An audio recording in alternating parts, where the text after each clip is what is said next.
Okay, we're going to talk about brushes. Before we do, I want to say this. You got to pick a brush that's part of you, that you feel comfortable with, that you can use, and that you understand why you are using it. Two types of brushes basically. A stiff brush and a very flexible brush. All kinds of materials make up these brushes. That is what compromises your brush stroke, what your stroke looks like when you put it on you. Your stroke with your brush is going to depend on how hard you press, how much paint is in there, and the shape of the brush itself. Okay, the stiffest brushes. This is a stiff brush. Some people call it a palette knife. You're going to push a lot of paint around with this. The stiffer the brush, the more paint you can push around.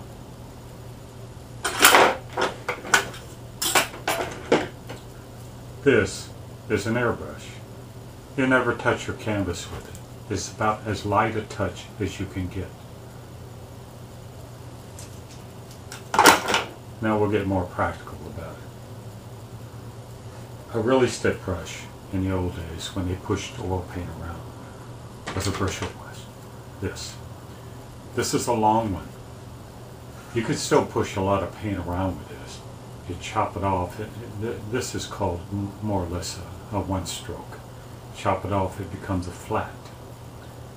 And you can do lots of things with a flat. Go like this, and a lot of other things. You can push a lot of paint around with a Bristle brush, a stiff one like this. Typically this is used for very thick paint. And when you press hard on it, it smooths it out a little bit. Now let's go to the other end of the spectrum with bristle brushes. This is a mop. When you wet this thing down, it's just going to flop around like a mop. That's about as soft as you can get when you have bristles. And this particular shape here is called a cat's tongue. They come in different shapes. You can get flats with this and all the rest. Now if you're going to glaze and do things like that, you need a very soft brush. If not, you're going to pick it up, even in watercolors. Acrylics, same way. If you use a bristle brush, you're going to leave strokes. You use a very soft brush, and you're not going to leave strokes. Now, they come in all sizes and shapes. You should never buy a cheap brush like this. This is a hot cake brush. Big problem with brushes like this. All these bristles come out on your painting. If you're doing an acrylic or an oil or a casein, it's really a pain getting the bristles out of the paint. Look, you can see me pull it. You can get away using this with a watercolor. I don't use it for anything else. Actually, I use it mostly for brushing my painting off with. Big rounds. Do a big painting, use a big brush. Do a little painting, use a little brush. This is a nice one. This is a nice sable. And when I wet it down, it has a nice point out of stuff. It's a very big round. I think they call this like a Raphael or something, but it's a nice brush. I don't feel comfortable with it because it's so large, and I really prefer flats myself. Speaking of flats, here's a nice flat, a nice 2-inch one, soft. I can glaze large areas with this. If you feel comfortable with it, you should use this. And while I'm talking about this, two sizes of brushes. They have a long handle and a short handle. Typically they say, well, the short handle's for watercolor, the long handle's for everything else. Don't care. As long as it feels good, and when you do your stroke, and when it's part of you, that's the brush you should use. Here's another bristle brush. And here is a nice one that they use primarily in watercolors. Short handle. It's called a Kolinsky Sable. Very soft, very nice, a beautiful brush. Very expensive. There are synthetics that are equivalent to this, not quite as soft, but they are beautiful brushes, and they're really good for detailed work and fine soft work, where you're not going to scrub your paint in a lot, where you're not going to be pushing a whole lot of paint around or trying to pull it off. Let me show you what I meant by short handle and long handle. This is a Kolinsky, also flat, and so is this. Okay, this is a long handle, this short handle. Both very, very good brushes. I like them both. And I like the feel of them. You know, you hear about the spring of the brush and all this. The synthetics have a nice spring, and they're really, really good.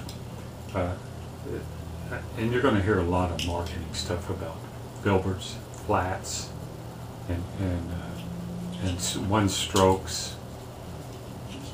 It really doesn't matter. You have to practice and find what you feel comfortable with. Let me go to the last few here. Another. This is actually a big rigger. Short handle. Works well. A nice flat synthetic. It's actually just called a rake, and it's got little indentations in it, but you can do the same thing with a regular flat just by squeezing it, and you get a nice long handled #1 round. Some more flats, another flat, a very neat synthetic. When your brush gets stiff and you're painting in watercolors, and you get a pretty absorbent stiff brush like this, you're going to start picking up your paint.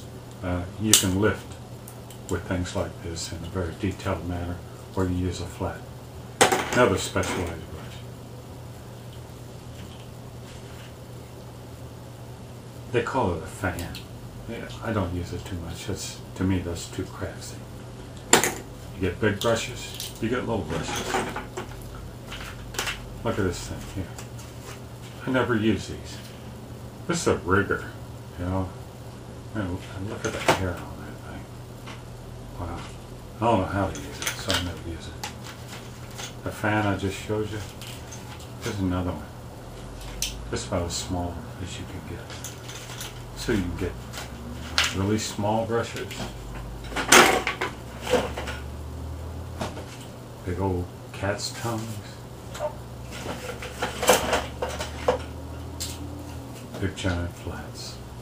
The whole intent of this is you have to look past the marketing and the affectations associated with it. Get you a brush that you feel comfortable with for your style. It can be stiff if you're pushing a lot of paint. If you like a nice soft touch to your painting, get a nice sable brush. There's a lot in between. It's not like when somebody tells you this is the brush you got to use, it's going to work for you. You're going to press it harder, or you're not going to press it as hard as they do. Find one that works for you. Go to the catalogs, look at them, pick one, experiment, and find one that works well with your style. Happy painting.